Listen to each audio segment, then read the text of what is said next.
ರಮಾ ಅಂತಂದರೆ ರಮಿಸುವಳು ಅಂತರ್ಥ. ರಮಣ ಅನ್ನೋ ಪದಕ್ಕೆ ಆನಂದಿಸುವುದು ಅಂತೊಂದರ್ಥ, ಕ್ರೀಡೆ ಅಂದರೆ ಆಟ ಆಡೋದು ಅಂತೊಂದರ್ಥ. ಯಾರು ಆಟ ಆಡ್ತಿದ್ದಾರೆ ಅಂತಂದರೆ, ಆಟ ಆಡೋರನ್ನ ನಾವು ಲೆಕ್ಕ ಹಾಕ್ಕೊಂಡ್ರೆ ಮಕ್ಕಳು ಅಂತ ಕರೀತೀವಿ. ಮಕ್ಕಳ ಆಟ ಆಗೋದಿಲ್ಲ ಅಂತ ಕೇಳ್ತೀವಿ ನಾವು. ಆದರೆ ಈ ಆಟವನ್ನು ಪ್ರಾರಂಭ ಮಾಡಿದ್ದು ಯಾರು ಅಂತಂದರೆ ಪರಮಾತ್ಮನೇ. ಸೃಷ್ಟಿಯಲ್ಲಿ ಅತಿ ದೊಡ್ಡ ಆಟಗಾರ ಯಾರು ಅಂತಂದರೆ ಪರಮಾತ್ಮನೇ. ಎಲ್ಲ ಒಂದು ಪ್ರಶ್ನೆ ಕೇಳ್ತಾರೆ. ನೀವು ನಾಸ್ತಿಕರಿರಬಹುದು, ಆಸ್ತಿಕರಿರಬಹುದು, ಎಲ್ಲರೂ ಇರಬಹುದು.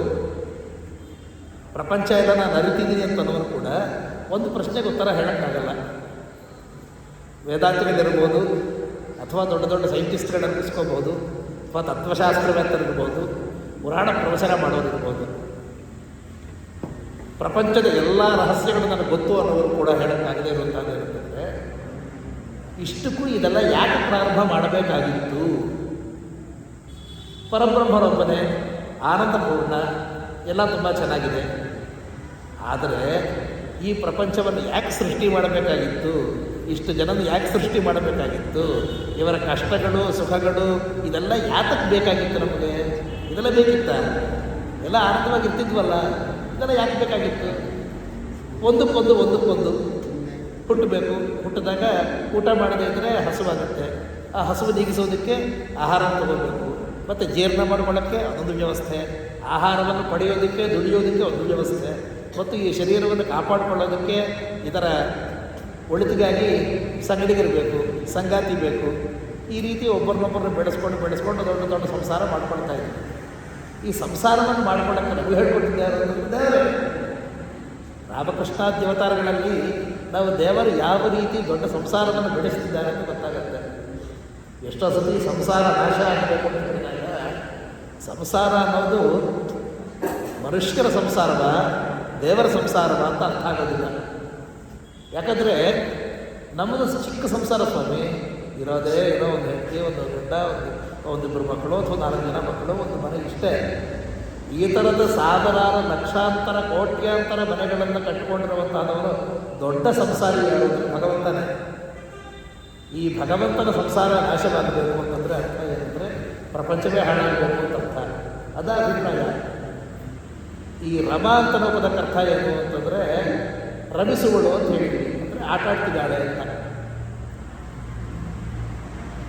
ಪ್ರಪಂಚವನ್ನು ಸೃಷ್ಟಿ ಮಾಡೋದು ಒಂದು ಆಟ, ಸೃಷ್ಟಿ ಮಾಡಿರುವಂತಹ ಪ್ರಪಂಚದ ಜೊತೆ ಆಟ ಆಡೋದು ಎರಡನೇದು. ಅಂದರೆ ಗೇಮ್ ಕ್ರಿಯೇಷನ್, ಗೇಮ್ ಪ್ಲೇಯಿಂಗ್ ಎರಡೂ ಬೇರೆ ಬೇರೆ ವಿಚಾರಗಳು. ಕೈಯಲ್ಲೊಂದು 1000 ರೂಪಾಯಿ ಇದೆ, ನೀವೇ ಯೋಚನೆ ಮಾಡಿ. ಮೊದಲು ನಾವು ತೊಗೊಂಡೋಗಿ ಇದನ್ನು ಒಂದು ಅಂಗಡಿಗೆ ಕೊಟ್ಟು ಸಾಮಾನು ತಗೋತೀವಿ. ಅಂಗಡಿಯವನು ತನ್ನ ಮಕ್ಕಳ ಶಾಲೆಗೆ ಸೇರಿಸೋದಕ್ಕೋಸ್ಕರ ಶಾಲೆಯವರು ಕೊಡ್ತಾನೆ. ಶಾಲೆಯವರು ಮತ್ತು ಅವರ ಟೀಚರ್ಸ್ಗೆ, ಅವರ ಸಿಬ್ಬಂದಿ ವರ್ಗಕ್ಕೆ ಕೊಡ್ತಾರೆ. ಮತ್ತು ಅವರು ತೊಗೊಂಡೋಗಿ ತರಕಾರಿ ಕೊಡ್ತಾರೆ. ಆ ತರಕಾರಿಯನ್ನು ಮತ್ತೆ ಇದನ್ನು ತೊಗೊಂಡೋಗಿ ಮತ್ತೆ ಬೆಳೆಯೋದಕ್ಕೆ ರೈತರಿಗೆ ಕೊಡ್ತಾನೆ. ರೈತ ಮತ್ತೆ ಇದನ್ನೇ ದುಡ್ಡನ್ನು ತೊಗೊಂಡೋಗಿ ಮತ್ತೆ ಭೂಮಿಗೆ ಸುರಿತಾನೆ. ಯಾವುದೋ ಔಷಧಿ ಅಂತ, ಕಳ ಅಂತ, ಅಥವಾ ಸಸಿ ಅಂತ ಬೆಳಿತಾನೆ. ಆ ಸಸಿ ತೊಗೊಂಡವ್ರು ಮತ್ತೆ ಏನು ಮಾಡ್ತಾನೆ? ಮತ್ತೆ ಇದನ್ನು ಆಹಾರ ತಗೊಳ್ಳೋದಕ್ಕೆ ಬರ್ತಾನೆ. ಈ ರೀತಿ ಒಂದೇ 1000 ರೂಪಾಯಿ ಬೆಳಗ್ಗೆಯಿಂದ ಸಂಜೆಯವರೆಗೂ ಕೂಡ ಇಷ್ಟು ಜನರಿಗೆ ಆಟ ಆಡ್ತಾ ಇದೆ. ಹೌದಾನೆ?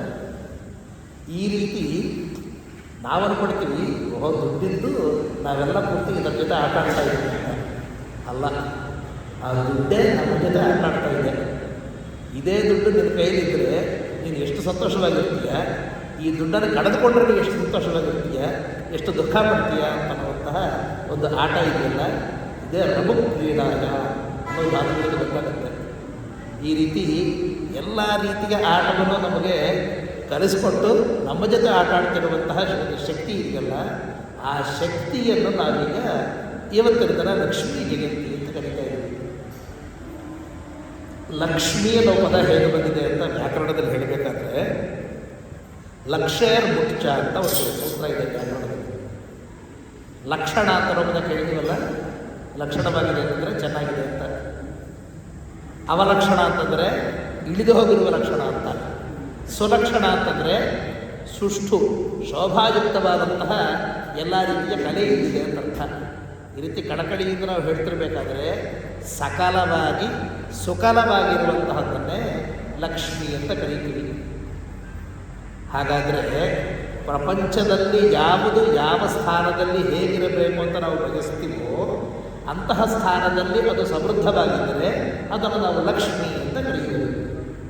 ಅದು ಎಷ್ಟು ರೀತಿ ಅಂತ ಹೇಳೋಕ್ಕೆ ಹಿರಿಯರು ನಮಗೆ ಅಷ್ಟಲಕ್ಷ್ಮಿ ಅಂತ ಕರೆದಿದ್ದಾರೆ. ಅಂದರೆ ಲಕ್ಷಣಗಳು 8 ರೀತಿ ಇರುತ್ತೆ ಅಂತ ಹೇಳಿದ್ದಾರೆ.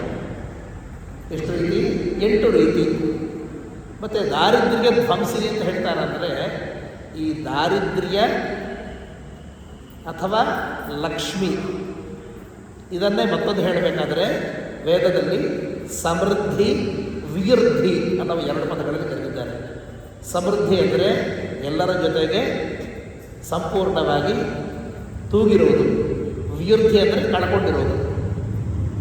ಸಮೃದ್ಧಿಯಾಗಿ 8 ರೀತಿಯ ಲಕ್ಷಣಗಳಿದ್ದರೆ ನಮಗೆ ಎಲ್ಲವೂ ಸಮೃದ್ಧವಾಗಿದೆ, ಚೆನ್ನಾಗಿದೆ ಅಂತನ್ನುವಂತಹ ಬಾಳ್ತಾ ಇದ್ದೀವಿ ಅಂತನ್ನುವ ಭಾವನೆ ಇರುತ್ತೆ. ಅದಕ್ಕೆ ನಮಗೆ ಈ ಸಮೃದ್ಧಿ ಇಲ್ಲದೇ ಇದ್ದರೆ ವಿವೃದ್ಧಿ, ಅದೇ ದಾರಿದ್ರ್ಯ.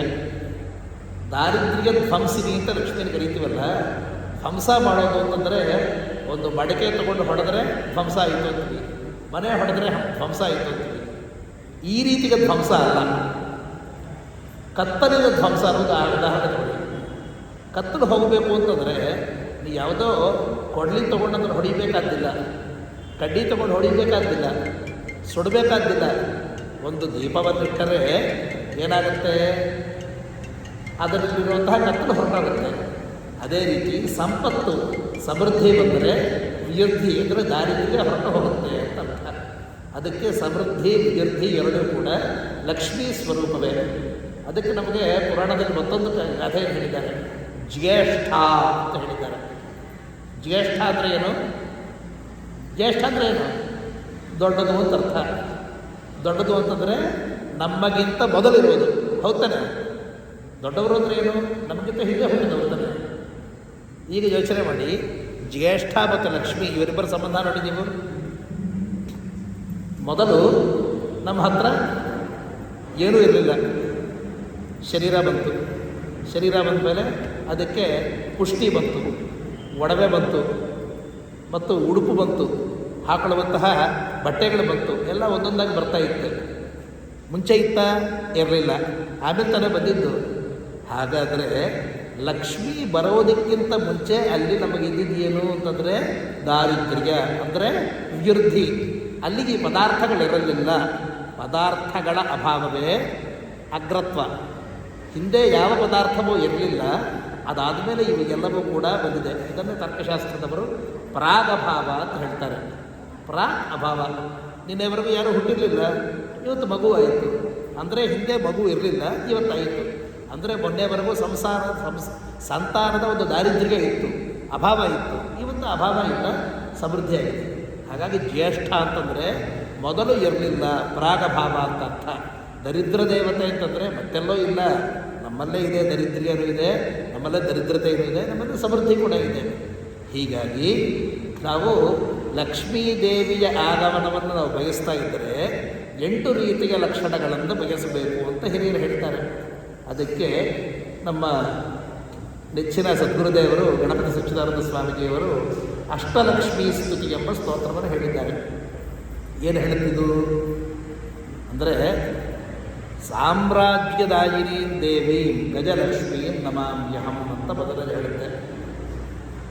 ನಮಗೆ ಮನೆಯಲ್ಲಿ ಎಲ್ಲ ಊಟ ತಿಂಡಿ ಎಲ್ಲ ಬೇಕು ಅಂತಂದರೆ ಮೊದಲು ನಾವು ಇರಲಿಕ್ಕೆ ಜಾಗ ಚೆನ್ನಾಗಿರಬೇಕು. ಜಾಗ ಎಲ್ಲಿದೆ ಅಂತಂದರೆ ಭೂಮಿ. ಹಾಗಾಗಿ ಈ ಭೂಮಿ ನಮ್ಮ ವಶದಲ್ಲಿ ಸುರಕ್ಷಿತವಾಗಿರಬೇಕು ಅಂದರೆ ಸಾಮ್ರಾಜ್ಯ ಅಂದರೆ ನಮ್ಮ ರಾಜ್ಯ ಚೆನ್ನಾಗಿರಬೇಕು. ಅದಕ್ಕೋಸ್ಕರ ಮೊದಲನೇ ಲಕ್ಷ್ಮೀ ಲಕ್ಷಣ ಯಾವುದು ಅಂತಂದರೆ, ನಾವು ನೆಲೆಸೋದಕ್ಕೆ, ನಾವು ಬಾಳೋದಕ್ಕೆ ನಮಗೊಂದು ಜಾಗ ಬೇಕು, ಅದು ಸುರಕ್ಷಿತವಾಗಿರಬೇಕು ಅಂತನ್ನೋದು ಮೊದಲನೇ ಲಕ್ಷಣ. ಎರಡನೇದು ಧನಲಕ್ಷ್ಮೀ ದೇವಿ. ಧನ ಅಂತಂದರೆ ನಾವು ಇವತ್ತಿನ ದಿನ ಯಾವುದೋ ಒಂದು ಪೇಪರ್, ಒಂದು ಕಾಗದದ ಒಂದು ಗಂಟನ್ನು ನೋಡಿ, ಒಂದು ಕಂತನ್ನು ನೋಡಿ ಇದನ್ನೇ ಹಣ ಅಂತ ನಾವು ಭ್ರಮಿಸ್ತೀವಿ. ಆದರೆ ಇತ್ತೀಚೆಗೆ ಸರ್ಕಾರ ಇದು ಈ ಪೇಪರ್ ಕಂತಿನಲ್ಲಿ ಈ ಕಾಗದದಲ್ಲಿ ಯಾವುದೇ ಬೆಲೆ ಇಲ್ಲ ಅಂತ ಒಂದು ಘೋಷಣೆ ಮಾಡಿತು. ಒಂದು ಘೋಷಣೆ ಮಾಡಿದರೆ ಆ ಪೇಪರ್ ಕಂತಿನಲ್ಲಿ, ಕಾಗದ ಕಂತಿನಲ್ಲಿ ಯಾವ ಬೆಲೆ ಇಲ್ಲದೆ ಆಗೋಯಿತು. ನಿಜಕ್ಕೂ ಇದು ಸಾಧ್ಯನಾ? ಒಬ್ಬ ವ್ಯಕ್ತಿನೋ ಒಂದು ವ್ಯವಸ್ಥೆನೋ ಇದರಲ್ಲಿ ಯಾವ ಬೆಲೆನೂ ಇಲ್ಲ ಅಂತ ಹೇಳಿದ ಕೂಡಲೇ ಅದರಲ್ಲಿ ಬೆಲೆ ಇರೋಕ್ಕೆ ಸಾಧ್ಯನೇ ಇದೆಯಾ ಅಂತಂದರೆ ಇವತ್ತಿನ ದಿನ ನಮ್ಮ ಹಣ ಅನ್ನೋ ವ್ಯವಸ್ಥೆ ಆಗಿದೆ. ಆದರೆ ಪ್ರಾಕೃತಿಕವಾದಂತಹ ಹಣದಲ್ಲಿ ಈ ರೀತಿ ತೊಂದರೆ ಇಲ್ಲ. ಯಾವುದಿದು ಅಂತಂದರೆ ಪಂಚಭೂತಗಳು. ಈ ಪಂಚಭೂತಗಳಲ್ಲಿ ಯಾವ ಸರ್ಕಾರವೂ ಇದಕ್ಕೆ ಬೆಲೆ ಇಲ್ಲ ಅಂತ ಹೇಳಲಿಕ್ಕೆ ಆಗಲ್ಲ. ಧನಮಗ್ನಿ, ಧನಂ ವಾಯು, ಧನಂ ಭೂತಾನಿ ಪಂಚಚ. ನಮಗೆ ಎನರ್ಜಿ ರಿಸೋರ್ಸಸ್, ಸೋಲಾರ್ ಅಥವಾ ಪೆಟ್ರೋಲಿಯಂ ಇವೆಲ್ಲ ಪೂರ್ತಿ ನಮಗೆ ಊರ್ಜಾ ಶಕ್ತಿ ಅಂತ ಹೇಳ್ತೀವಲ್ಲ ಇದು. ಅಥವಾ ಭೂಮಿಗೆ ಯಾವತ್ತೂ ಬೆಲೆ ಇಲ್ಲದೆ ಇರೋದಿರಲ್ಲ.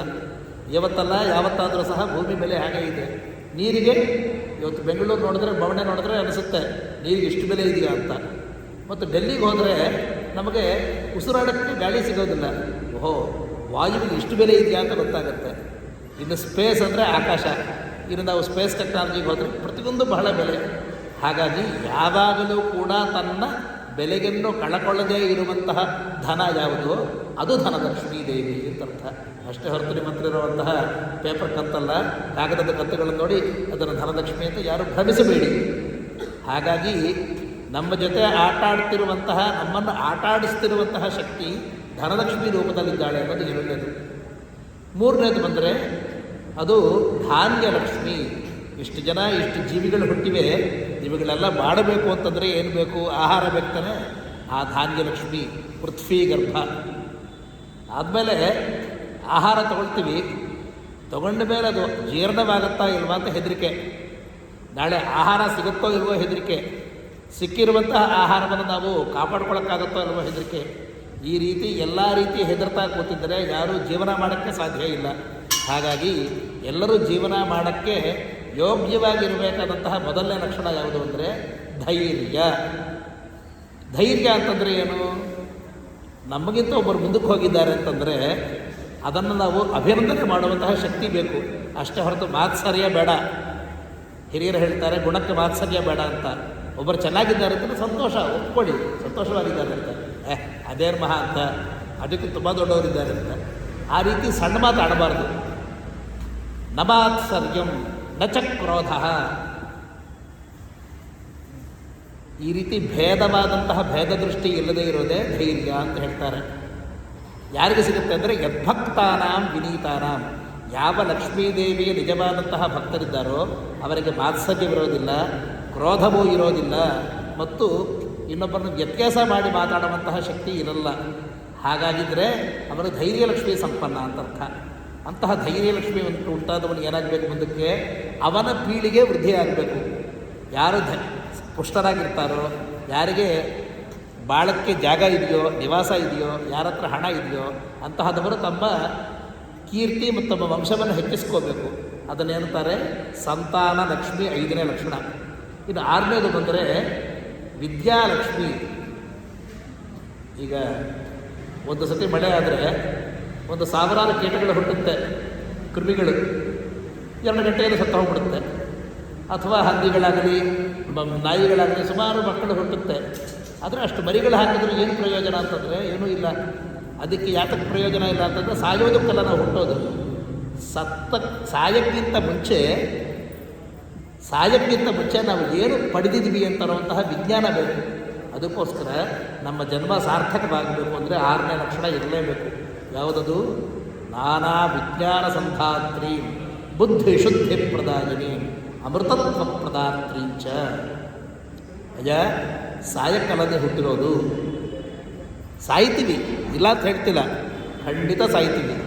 ಆದರೆ ಸಾಯಕ್ಕೆ ಮಾತ್ರ ಹುಟ್ಟಿಲ್ಲ. ನಾವು ಯಾತಕ್ಕೆ ಹುಟ್ಟಿದ್ದೀವಿ ಅಂತ ತಿಳ್ಕೊಂಡು, ಸಾವಿನ ತತ್ವವನ್ನು ತಿಳ್ಕೊಂಡು ಆ ಸಾವಿನಿಂದ ಪಾರಾಗೋದಕ್ಕೆ ನಾವು ಹುಟ್ಟಿದ್ದೀವಿ ಅಂತ ಹೇಳೋಕ್ಕೆ ಅಮೃತತ್ವ ಪ್ರದಾತ್ರೀಂಚ ಅಂತ ಸ್ವಾಮೀಜಿ ನಮಗೆ ಉಪದೇಶ ಮಾಡಿದ್ದಾರೆ ವಿದ್ಯಾಲಕ್ಷ್ಮಿಯಲ್ಲಿ.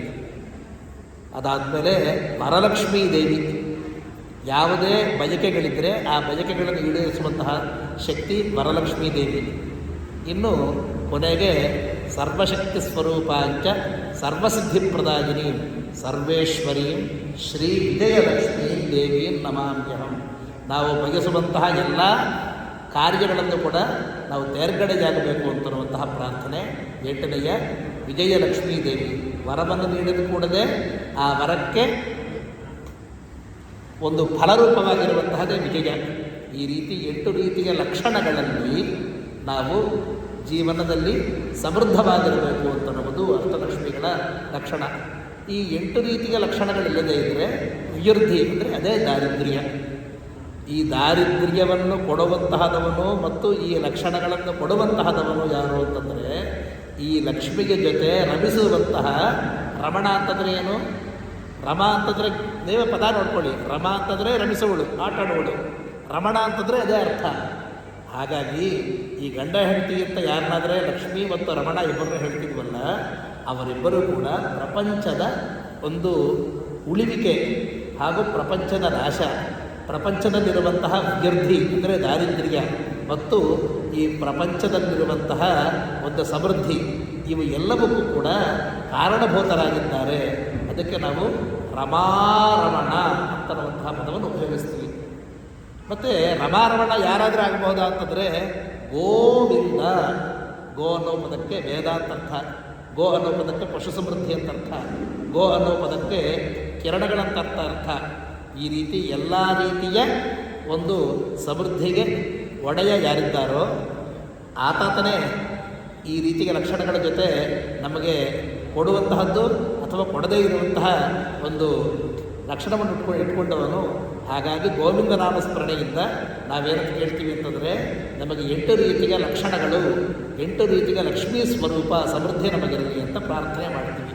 ಅದಕ್ಕೋಸ್ಕರ ಮತ್ತೊಮ್ಮೆ ಹೇಳೋಣ, ರಮಾರಮಣ ಗೋವಿಂದ ಗೋವಿಂದ.